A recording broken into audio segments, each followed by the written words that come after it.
Hello, and a warm welcome to Dodger's Trips. I'm Dodger, and today I'm in Wakefield Park. Now, Wakefield Park is like an umbrella for three separate parks. Well, separate, I think they must merge into one to form Wakefield Park. I'm actually in Thornes Park, which is one of the three parks I've mentioned there. But I'm looking for Thornes Park, and I'm looking for a bit of an unusual location. I'm looking for an abandoned pet cemetery. If you fancy having a look at a pet cemetery, join me, will you? I'm here in Thornes Park, Secret Garden, and what I'm really looking for is the aviary, because I believe down the side of the aviary is where I'm going to find the pet cemetery. Well, this is a lovely space anyway, the Secret Garden. Picnic tables, pond there. Be full of wildlife. Might as well have a look around here.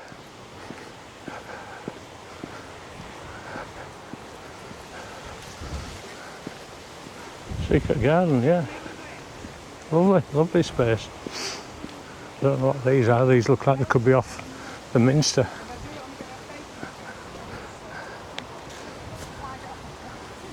Stone columns were part of the market cross built in the early 18th century in what is now Cross Square in Wakefield.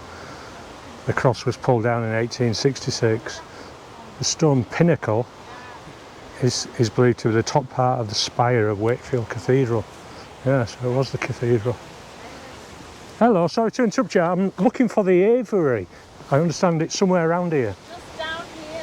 Come out of the... Can I come through there? Come through the gate. There's a gate there. Oh, yeah. Turn right and Yeah. keep heading down. Just follow the path. Oh, is that it there, where that brick wall is? And Near the pond. Yeah. brilliant. Okay, thank you.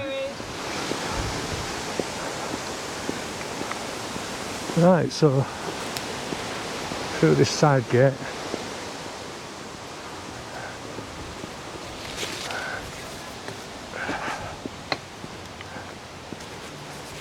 Rugby field. With like a little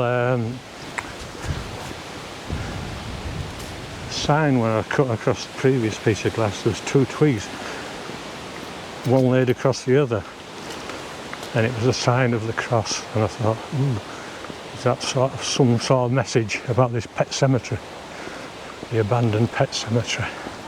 Yeah, so as I've mentioned, I'm in Thornes Park, and it was named after Thornes House. Thornes House was built between 1779 and 1782 to be designed by the architect John Carr for the cloth merchant and later MP James Milnes, and was considered one of the most imposing in the Wakefield district. The house passed through relatives down the years, and the last occupant was Charles Milnes Gaskell MP. During the First World War, his wife, Lady Catherine, proposed that the house be used as a military hospital.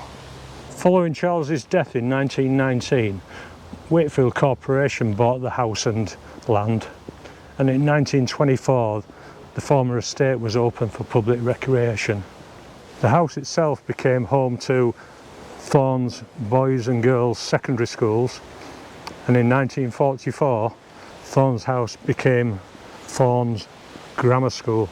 The original house was destroyed by fire in 1951.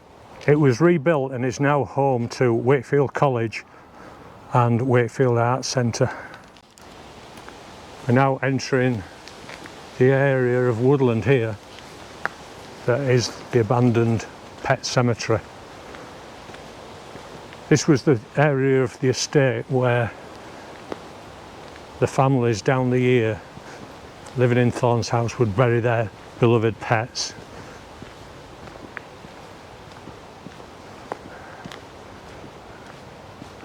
There's nobody out. Oh, there's one person coming down the footpath with the dog, but it's out of the way. It's very secluded. So we'll see if we can read any of the inscriptions.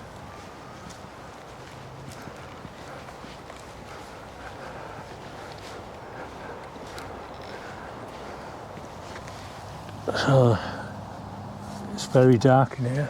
Not much light, but this is to the headstone of Geordie, 1868 to 1882, and the inscription is in Latin. I've got a translation of the inscription, and it reads, "He rests among beloved seats of love, to whom the fates granted to enjoy nearly thrice 3 times 5 years. Having been snatched away in venerable old age, he leaves this dear place to us. Nor did his heart lack faith, ever mindful dog." That will have been composed by the family, no doubt, that inscription. So yeah, Geordie lived almost 15 years.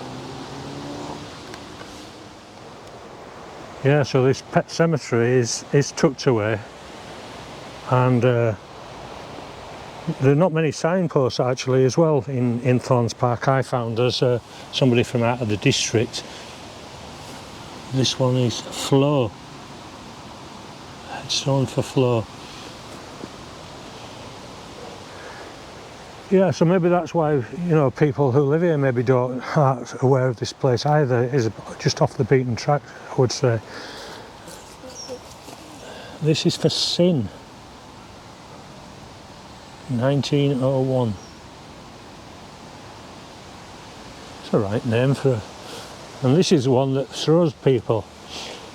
Because the inscription is "My Mouse." It's obviously one of the largest headstones in here. And actually, my mouse wasn't a mouse. It was one of the hounds. So a dog. But yeah, that misleads people. Let's have a look, see if we can find any more in the undergrowth.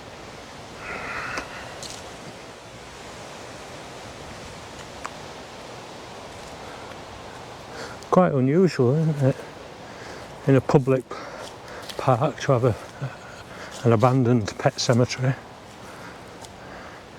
Well, I can't see any more headstones. But yeah, quite fascinating all the same. So I've counted 1, 2, 3, 4 headstones. Maybe that's all there is. And there could well have been more. Headstones have been lost or broken down the years.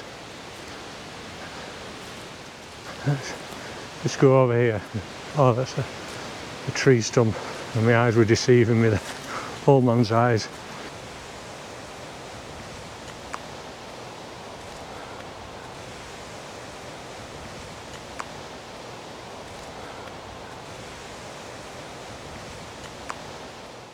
So there we have it. Wakefield's abandoned pet cemetery. Ooh. Anyway, thank you very much for watching. It was only a short film, but it was only a small graveyard. Who knows where the next trip will take us, but I hope you can join me then. Okay, till then, Dodger and out.